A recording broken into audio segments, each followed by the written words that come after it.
designed to encourage, empower, and educate real estate professionals by sharing best practices from business leaders that are proven winners. I'm your host, Kyle Malnati, and this is Calibrate Real Estate. Broadcasting from the Mile High City. Thank you for tuning in to the Calibrate Real Estate podcast, hosted by Kyle Malnati. Our esteemed guest today is Matt Beall, a real estate brokerage owner of Hawaii Life. Say hello, Matt. Aloha. Thanks for having me. Aloha and mahalo. Well, we're not going to say mahalo just yet because we're not finished. All right. So 350 brokers, agents, and employees across 15 offices on 4 islands. Holy cow. How have you been able to do that since you got started over 10 years ago with Hawaii Life? That's a great question. Well, I think, look, it's not just me. That's for sure.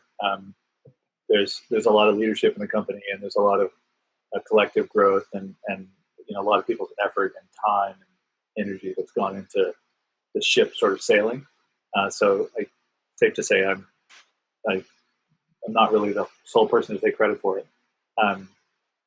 But yeah, I mean, it's clearly, it feels as though it's over, a decade plus, it's got a life of its own and seems to be continuing in terms of our momentum. Obviously, we seem to be kind of at the end of a cycle, and the market's doing whatever it's doing. And so, in as much as we were sort of born out of a recession, we're in this conversation about reliving those times and what mattered to us then, and how our sort of specific value proposition resonated with both brokers and agents, but also consumers, buyers and sellers back in 2008, and what of that still holds true. There are ways in which we leverage that original value proposition and expanded upon it, and then there are ways that we basically discovered wholly new ones and allowed that to kind of parlay into what's basically been very organic growth. So, truth be told, it's the story of that growth is really everyone in the company's story. I might be the guy that's tasked with maybe being the steersman, but I think if I fall off the back of the boat, it's still going. You know what I mean? Absolutely. And I think that's the mark of a good business, right? If you have the ability to operate from such a functional standpoint that maybe the people that founded the company or some of the key leaders were to leave, go do something else, and or just even take a simple vacation, the company still needs to run and still be in process. And I think for smaller broker owners like myself, who has a company of about 10 people now, that's something that I aspire towards. And I think that's, in a way, it feels like maybe a humble statement, but it's also intentional. You should be at that point where you could fall off of the back of the ship and things are still moving forward.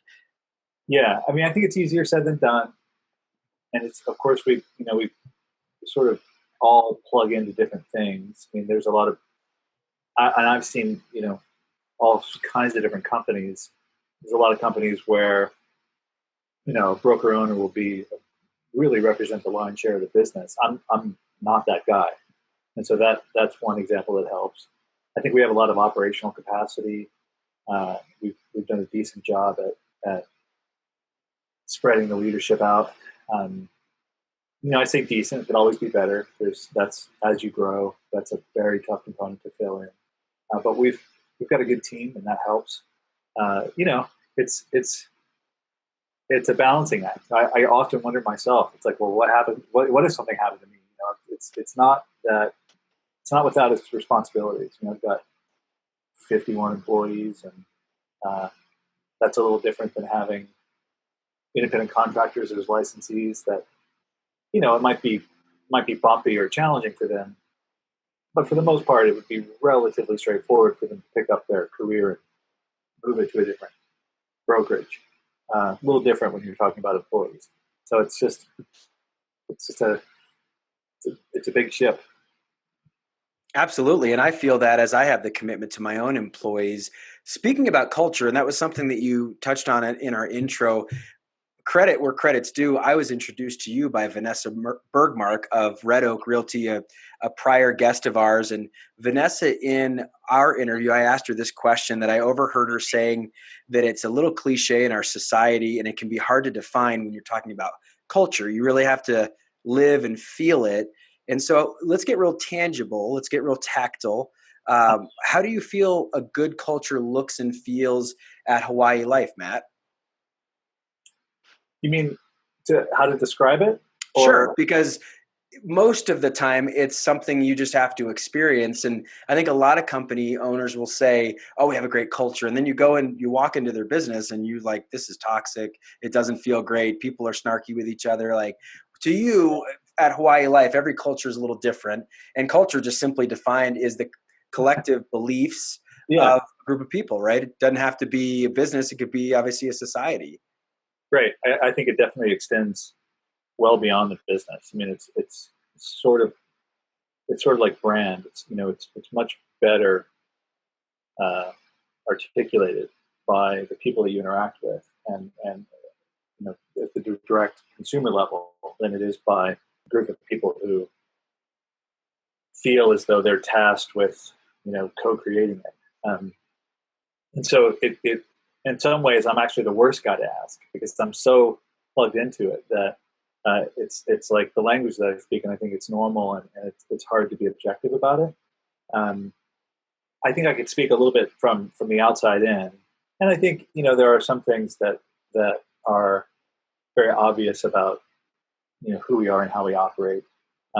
So one example, which is just sort of simple, and we spell this out for everybody to the best of our ability. We have a kind of a big wall graphic that we call our HLMO, like our modus operandi, and it's this big list of our, in a sense, it's core values, but it's a little bit more to what you're asking. And so I think at the level of operations, at the level of running a brokerage, one way that we're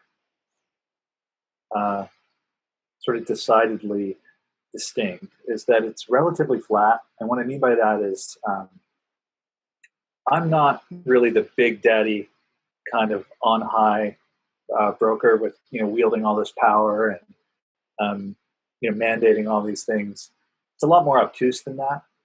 There are a lot of voices that are very close to me and that are not necessarily below me, and it's there's some challenges with that because you need hierarchy in some cases. You need direction and you need structure.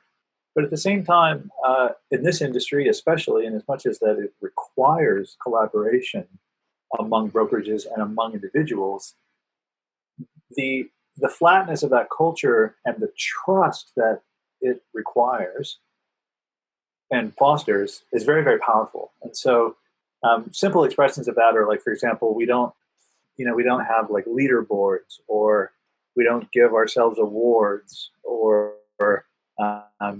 we don't really kind of over exalt top producers. It's a lot that the value and the acknowledgement looks and feels subtly different.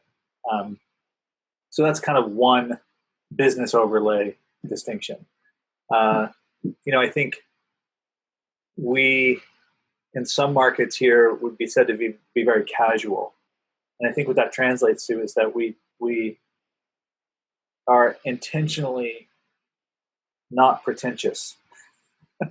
And in some ways that may look as though we don't take ourselves, so seriously, but it's also a statement that you can be the top of your game and professional and still not take yourself so seriously and not overcook everything and, not do a lot of the things that I think get a little lost on the consumer when, we're just trying to hype it up. So in that sense, I think part of the brand and the culture is this sort of gets hardwired with this, obviously our name, Hawaii Life, with this casualness. And it's more about just being flat about our ability and our capacity and not kind of attempting to over-represent it, if that makes sense. So that's definitely a culture thing. Like right now I'm shoeless. Everyone in our office is shoeless. All of our shoes are out on a lanai. We just as a habit of living here, we just leave our shoes at the door. Um, I'm sure other offices don't do that, and it's a little more formal, and there's people in slacks and aloha shirts, and they've got whatever towers of machines and whatever. It's just we're very sort of tech enabled and kind of uh, human about the way we do things. I love all that. And one of the things I heard you say that I want to accentuate is that you had mentioned earlier co-creators of culture. One of Yeah, the best pieces of advice I've ever heard from a coach of mine that worked for an organization called Entre Leadership in Tennessee said that everyone in your organization is a culture ambassador. And yeah, one of the things to be aware of is just that if someone, regardless of what their position is within the company, feels like the culture stinks, the first person that they start with is themselves to fixing that culture. and then somebody recently asked me how many people are in our marketing department, and I said 401, because that's how many people are in the organization aggregate. And it's like everything that we touch is marketing. That's our whole world. So culture is similar to that. I mean, it's kind of like layers of the onion. There's some firms have more than others, and some are simpler, and some are younger, and some are rotten, and some are crusty, and whatever. There's certainly different layers to it, and each island is slightly different. Each market is slightly different. I think the way that we interact with the consumer base on those islands is slightly different. But there are some fundamentals that underlie it, and we came out of a high tech, high design, um, very Hawaii centric kind of vibe, and that has really parlayed. And we've added some layers to it, but I think most of that's held for the last 10 years. Um, yeah, I think it's really cool that you're able to admit that you don't take yourself too seriously. And I think that shows that you can be serious about business and serious about your clients without feeling like you have to be, like you said, pretentious. And in certain markets, myself, for one, I put a property under contract in the Rocky Mountains over the weekend, and it snowed yesterday. And I could not be wearing no shoes or socks. right. There's Yeah. certain practical things.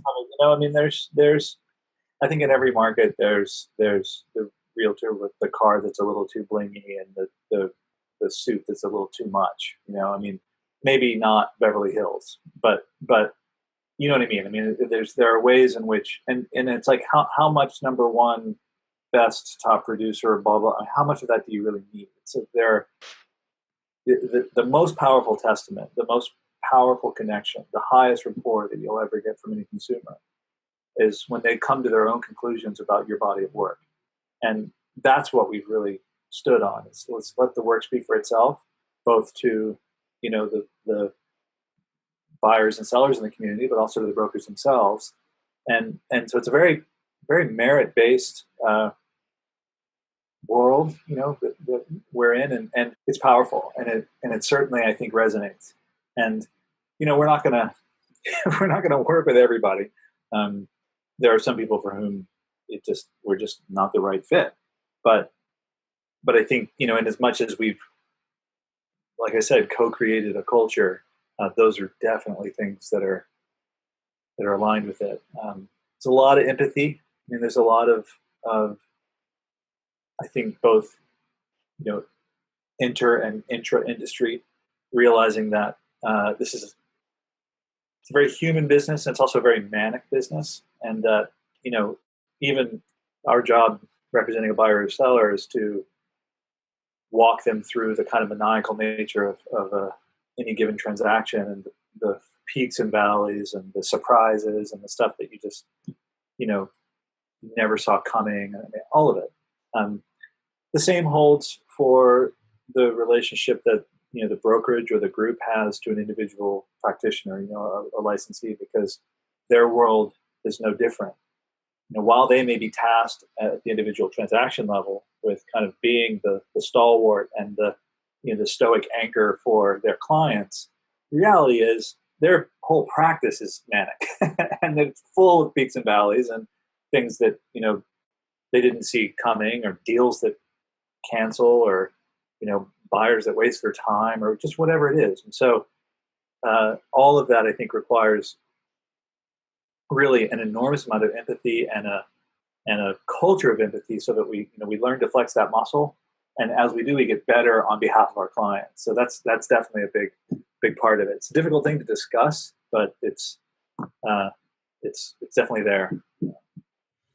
So I have a couple of questions before we deviate from this point, some things that I'm learning alongside of the audience, because I've been involved in several brokerage firms before I started my own, and I've seen the leaderboard. And I've been on the leaderboard. I was top producer one year, and that was, and I shouldn't say one year at one company, and then at another company several years, and that meant a lot to me.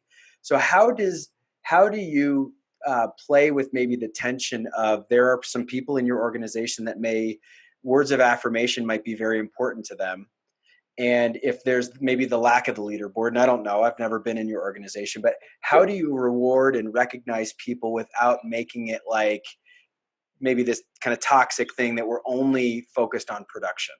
That's a great question. And again, it's very nuanced, right? So it's not to say that we don't acknowledge people or offer any affirmation. We absolutely do, because that's hugely important, especially in this work, because it's so intense. And sometimes, even though we're very well compensated for what we do, that's not enough. And we need the kind of peer relationships of understanding and acknowledgement. And so we endeavor to provide that. I think that's sort of a voyage and not a harbor. It's obviously never going to end, and we have to get better at it. And that's why I say, empathy in itself is sort of a muscle that you have to develop. I think to use your word, the toxicity of the sort of leaderboard mentality is a values-based issue, right? So among the consequences, and I fully understand that, all of the memes about, what gets measured and where the focus is, and I get it. At the same time, there are a lot of costs involved in running that kind of culture where, everyone is a number, and if only you'd gotten one more sale, you could have gone from number 8 to number 9, and you would have gotten to emerald level. And come on, Betty, let's make next month better, kind of thing. And for all Betty had a baby and had to do her taxes, and her kid got married. Like, who knows what their life is like, and the degree of balance that they're trying to create, for themselves. And so when you start applying these outside-in metrics and ultimately reducing people to a tab on a spreadsheet somewhere, there are costs to that are hard to attribute, and that's the subtlety that we're trying to pick at. And it also, it's not about beating out Bob or Jill or whomever. The focus is on the client interaction and that merit of letting the work speak for itself. So how do we acknowledge that? There are different ways that we do that. It's not programmatic or very well scripted. It's very personal and very specific, and so it's almost literally more of a cultural thing that we try to let it be who we are and how we be, instead of this this is who we're going to acknowledge. We're not going to do the whatever top listing award or the top whatever award on a monthly basis. And maybe there's some dysfunction to that too, because we might be overly defending against the costs of alienating other people.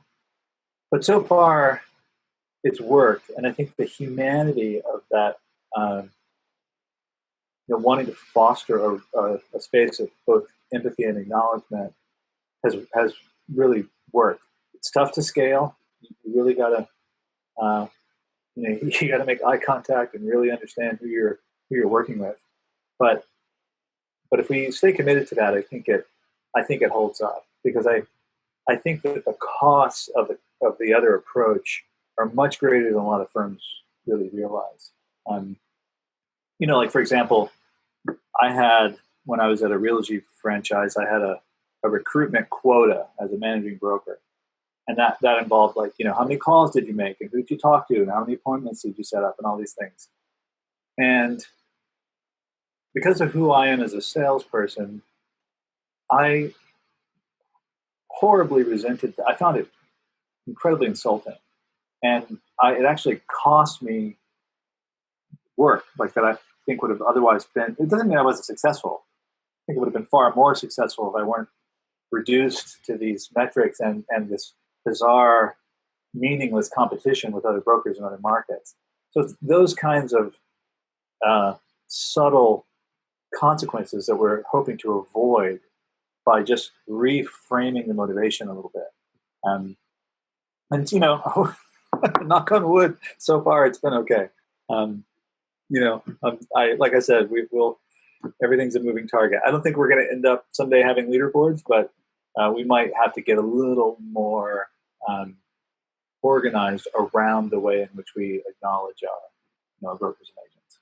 Well, I would say with 350 to 400 people, it's probably, if it hasn't happened, it's not going to. Yeah.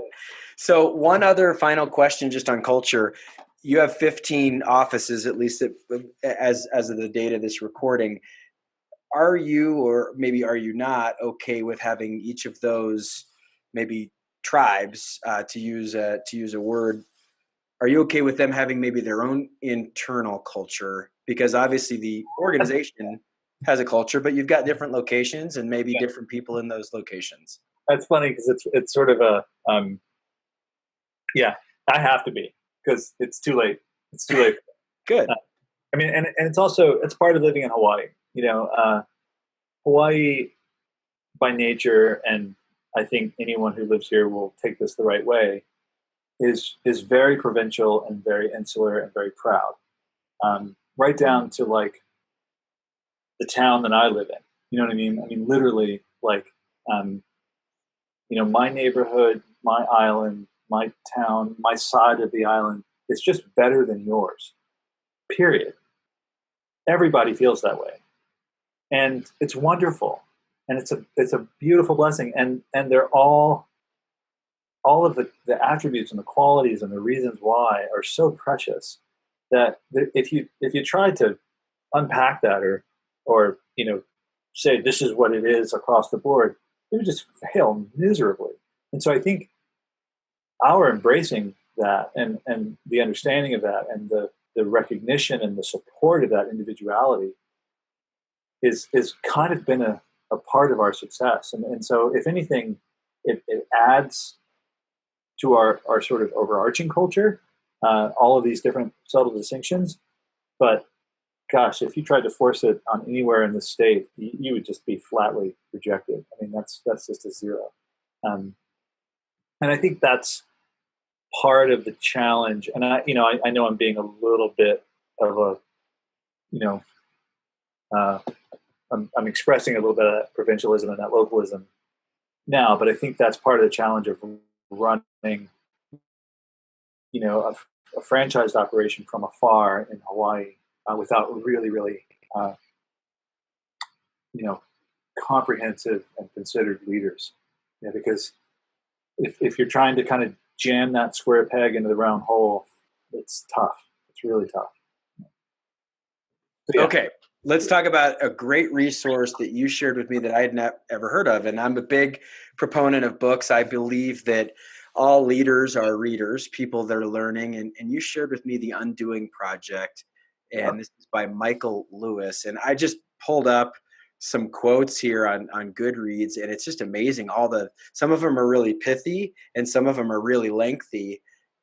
This just seems to be chock full of like tweetable quotes, if you're to use a term. But that's a book that you had mentioned to me while we were preparing for our interview, and what that's meant to you as you are a business owner, but then also embrace this idea that as business owners, we don't always have things figured out, and very often it is that journey. I liked how you said earlier, and I may botch this, but and I don't think it's necessarily from the book, but something about a journey not being a harbor. It's not something that you're necessarily in. It's voyaging. I say that a lot. It's a voyage, not a harbor. Yeah. And maybe that's something from Hawaii, landlocked here in Denver. I don't hear that all that often, but that was that struck me. So let's talk about this book. Let's talk about just the embracing, obviously, of an idea that the Undoing Project may be able to help a business owner kind of understand some of the complexities of operating a business. Yeah, I mean, so the quote that I was pulling there was something along the lines of, for he who has no surprises in his past will surely have a lot of surprises in his future, something along those lines. And I'm just sharing that, just being mindful that, it's life and business to just expect the unexpected. We're all going to deal with things that we didn't see coming, and in some cases they're very literal and very obvious, and in some cases they're harder to figure out and flush out.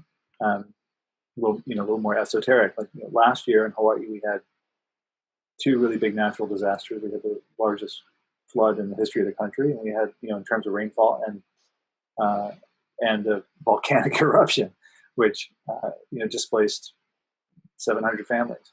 And so those two things were somewhat unpredictable, and how we dealt with them and how we rallied and what efforts we took and how we just navigated those challenges. Both there's a lot of learning to be had from that, and there's also a lot of consideration for the future and how we prepare for the unpredictable. And so, I mean, that's a very literal, obvious lesson. I think any business owner would tell you that there's a lot of more esoteric, kind of subtle lessons about how different surprises have taught them along the way. That's what got me out of that book. The Undoing Project really is about human bias and discovering your own bias as you navigate the world, and knowing the degree and the depth of your sort of built-in bias. And so that's a powerful distinction, because it's we are all in our own little echo chambers in some ways, and we navigate through that. But understanding what those boundaries are and kind of what the sort of goalposts are can be powerful. So for those of you like myself that didn't know who Michael Lewis was, now that I researched him, it's pretty obvious that I actually do know who Michael Lewis is. I just didn't realize who he was. So for those of you who have heard of Moneyball, it's a book that he wrote. The Blind Side, another book that he wrote. The Big Short, another book that he wrote. I mean, all of these books are pretty mainstream because they become movies. Yeah.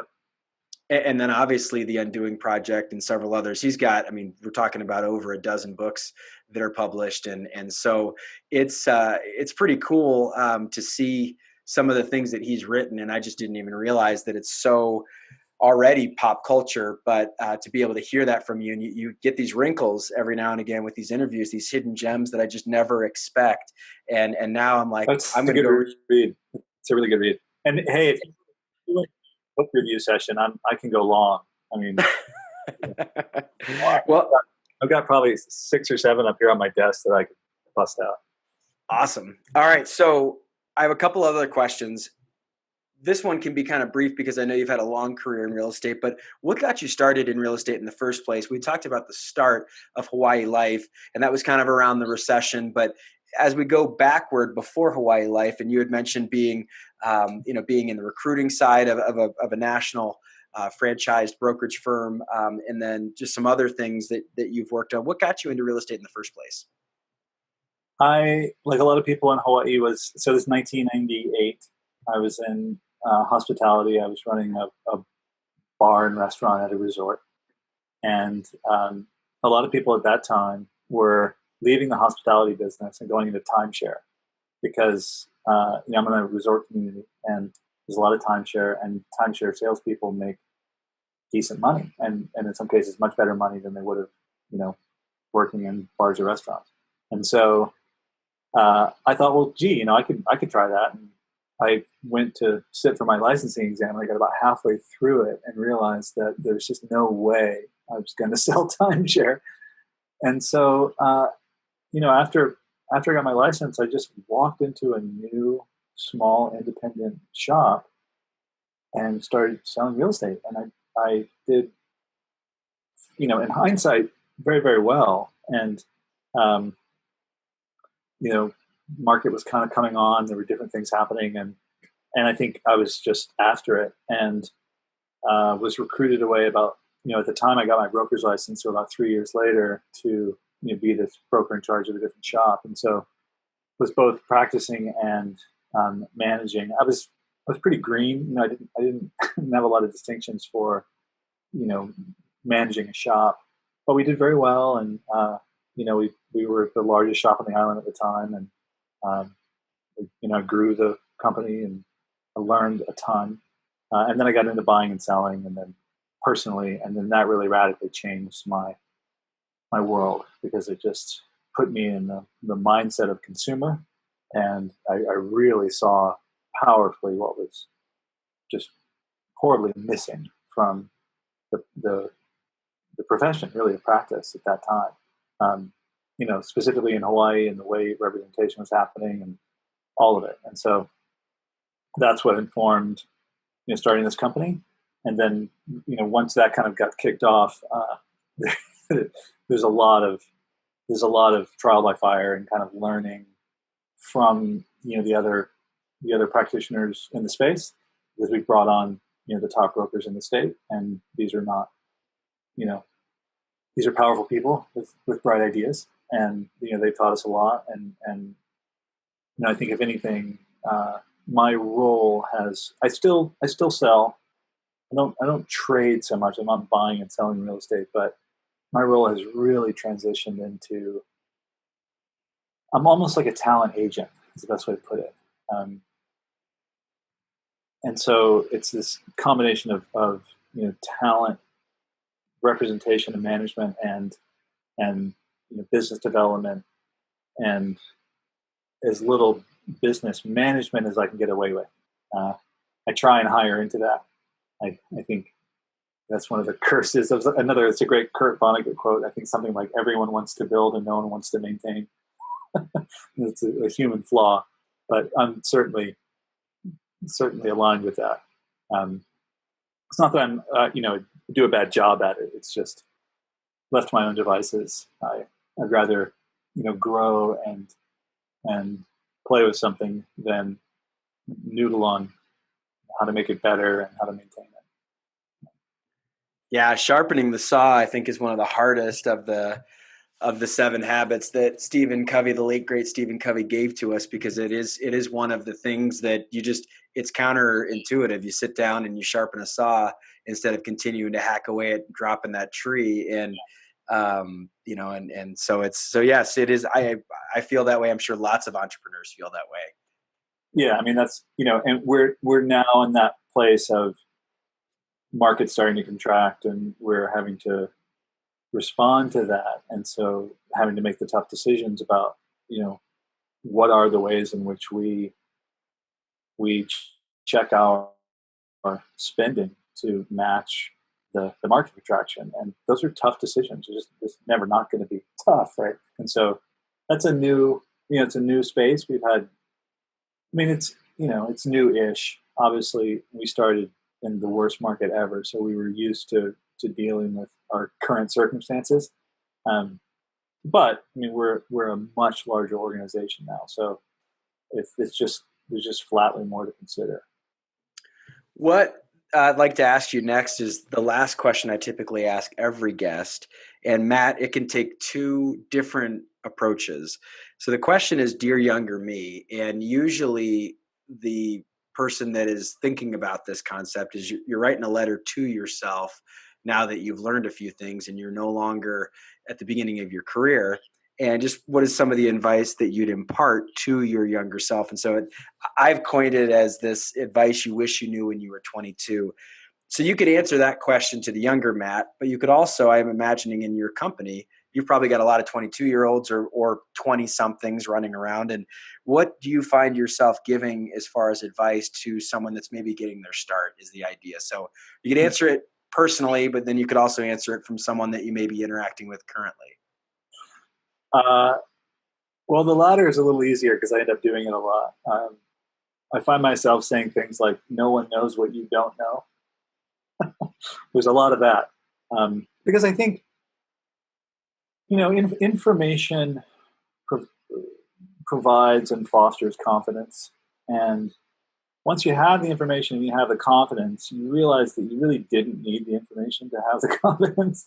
And I know that sounds a little strange, but it's hard when you don't have the information. So trying to instill confidence in people that are just you know just getting to the information in really small doses is really important, because the information is never going to go away. It's only ever going to get more intense. You have to be comfortable, with an asymmetry of that information, because there's always stuff that you're going to learn. So developing and maintaining that confidence is just huge. Um,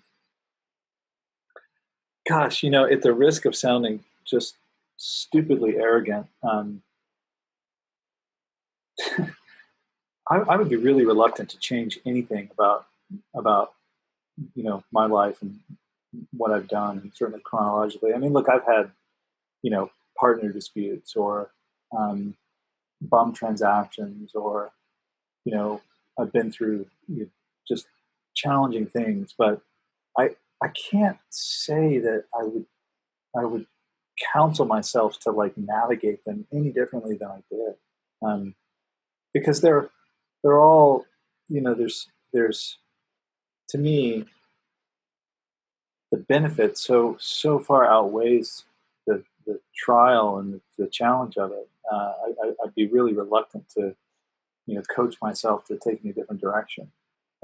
So I guess if anything, that counsel of sort of like just you got this, just breathe your way through. It'd be something along those lines. It's like I'm not sure I'd want to change much. And of course, it varies because every person is different. Um, so the counsel that I might give to a new agent can be very different depending on their scenario. Then I might go back and give to me. But you know, again, my life has been just an absolute treasure, and I don't want to I don't want to change any of it. And so it's the same thing. It's like I hope I'm both patient and skilled enough to navigate the future, and maintain that kind of grounded approach, because I do not expect it to get any easier. There's no question about that. Well, I love your answer, especially to the pointed question towards yourself about your younger self and the advice you'd give, because that is often for peak performers and people that have succeeded, at least from a visual standpoint in this industry. That's often the answers are like, man, I wouldn't change much. Yeah. But I think that your advice that you're giving to active new agents and or people that are in their 20s probably comes a lot out of maybe feelings that you had yourself, where you're feeling like, and I have this happen often, and I often encourage people in my organization that maybe have not had as much experience, either time or transaction Right. wise, that just say like, use the proximity of my experience with your story. And it may feel like you're sort of manufacturing experience, but the reality is, if you're hearing me share something that worked at one point, very often it could work for you as well. So Right. those are the things that I think a lot of times people get twisted up. And so I love the advice. I love the idea. And I completely agree with both sets of the way you responded with that. So that's great. Matt, one other thing that I would love to ask you before we end is just a way of encouraging others, because I think you had shared a lot in this episode about empathy as it relates to your culture. And one of the tenets, there's three main tenets to our introduction of our podcast, is we're here to encourage, empower, and educate real estate professionals. So from an encouragement standpoint, if there's someone that's feeling, and you may not know this person, of course, as they're listening, they may be silently suffering. They're not sure how to share with someone how they can get back up after a big setback. Do you have some advice for someone? Obviously breathe through it, get back up, keep going. But are there any situations where you felt really discouraged and might be able to help someone with some encouragement today? Wow. Sure. I mean, it's a little broad. And I guess speaking to someone who maybe has had a setback, I mean, this business, and frankly life in general, is only ever going to be full of setbacks. And I don't mean that to be snarky. It just is the reality. And you can frame it however you frame it, and give it different degrees of intensity. I mean, some setbacks are really significant, and if you lose a loved one, or you get really sick, or you go through a bankruptcy, or whatever it is, those are just inherently challenging times. It's life, just lifing.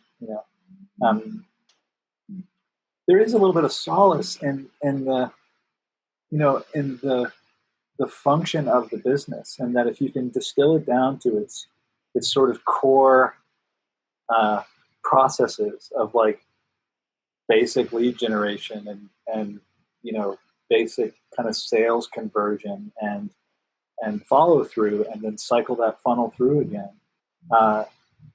It can get really, really simple. And there's something about that simplicity and just the showing up of that process that can provide a lot of balance. And I know that doesn't necessarily sound so inspiring if you're coming off of a huge setback, but I think as the market turns, we're all going to have to kind of do a little bit of this, and just, it's all brass tacks. It's like, get back to what works, carve out time to do only that, let that speak for itself, and then kind of like wash, rinse, repeat. It's like that that process, and the simplicity of those exercises can really provide a lot if you're committed to it. Not everyone is, but I think it it coupled with sort of not taking yourself so seriously, and having a little bit of humanity for yourself, and lightening up a bit, and then just only focusing on those basics, that can be hugely powerful. So that's probably my best wisdom for that. I love that advice. And I would say that I had an experience literally yesterday. I'm a avid podcast consumer, which is one of the reasons why I really enjoy and feel the humility of being able to host my own podcast. But I was listening to a podcast that I really, really enjoy. It's hosted by a guy named Ed Milet, and he was interviewing Eric LeGrand. For those of you who don't know Eric LeGrand was a football player for Rutgers University about 10 years ago, and was paralyzed as he was running down the field in a kickoff, and was about to tackle a guy, and one of his teammates came through, and just the split second thing basically hit him on the crown of the head as they're tackling this guy, and he's paralyzed forever. And Eric had mentioned that in that adversity, obviously in the learning of what was going on and all the different things that were going to be issues in his health, he had basically distilled it down to, thank goodness I had been working my entire life in the gym to be as successful as I was at football, because that was training for me to basically get out of this issue, which was the muscle atrophy and all the different things that he was dealing with. And he's like, I firmly believe that my recovery, now he's still paralyzed, but a lot of the things that the doctor said weren't going to work, he's like, I got right into my physical therapy, and I got into the grind. And he's like, I was mentally prepared from all of the football stuff to deal with this new diagnosis. And I completely agree with you that a lot of it is the simple stuff of, when you get knocked down, how quickly are you getting back to making your calls, doing your fundamentals, talking to your existing clients. I had an agent I was driving around with today and just doing some windshield time, as I like to call it. And I was like, man, how often do you talk to the people you had a closing with, and just see how they're doing, and maybe their story of like, oh, this is great. This is life 30, 40, 50 days after the closing. And maybe that gives you energy to then get on the phone with a new prospect, someone that you're feeling like you're not necessarily connecting so well with. So I love your advice, because I do think that the answer is hidden in the daily, and I hate to call it a grind because that's not the point, but the daily fundamentals, the stuff that's not sexy, it's not flashy, it's just the good old fashioned get to work. And there's an old Henry Ford quote that I'll probably butcher a little bit, but most people are kind of disturbed when they see work and it looks like overalls being put on. It's kind of the old Henry Fordism, and I know I butchered that, but that's what work is just getting into it and getting dirty and getting your fingernails dirty. So I love that advice. Also, not letting it create a context. I mean, what I mean by that is, like I say, there's there's legitimate human events that we go through that are challenging, and work events that are challenging. And as much as they're unpredictable and they happen, it doesn't mean anything. Meaning it shouldn't give you the rest of your day. And so I'm constantly counseling people that it doesn't take a lot of cognitive power to point out what doesn't work. I mean, it's not really a new thing. In fact, it's the most basic thing to just look around and name everything that's wrong, right? With your career, or with your relationships, or with your business, or with the company you work with, or with your spouse, or with the president, whatever it is. What's really difficult is to start parsing out what works and what's really positive and what's really powerful and what's really a contribution, and distinguishing it, and also contributing to it and allowing it to kind of grow.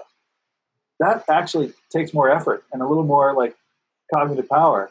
And so, when you have those setbacks, it's not letting it set the context and just ripple through everything else and like trigger that, like, oh, and then also my computer needs updating and whatever else. It's like that, just sort of set the bar lower and go back to like, hey, I'm standing, I'm breathing, like my wife is healthy. There's some, I mean, it's sunny outside. It's like there's some basics that we can get to that are pretty easy, and then if we use that as a foundation, it's a lot better context to come from. I love that. And I've experienced that myself, especially when having some major tragedy and some life events that are completely out of your control. I have found personally that you reflect upon those things. You're like, man, I'm just happy to be alive today. I'm just happy that, things are going my way. You meet someone like Eric LeGrand that is in a wheelchair and you're like, man, I take for granted that I can walk, or that how easy it is for me to use. I have a client that is missing a hand. It's just something that he was born with. And I'm like, man, I got two hands. Just, there's so many blessings in it. It can feel, it can make you feel so much better when you're dealing with something that seems like a major issue when it really is not at that moment. Matt, I appreciate all your time. I appreciate your wisdom. This is episode 74 of our podcast. We are so excited about everyone that has been getting behind the podcast and referring folks. And you were a referral from Vanessa Bergmark. Vanessa, credit where credit's due. Thank you so much for connecting us. And as I love to say, we will see you around the neighborhood. And for Matt Beall, I say mahalo. Did I do that right, Matt? Thank you so much.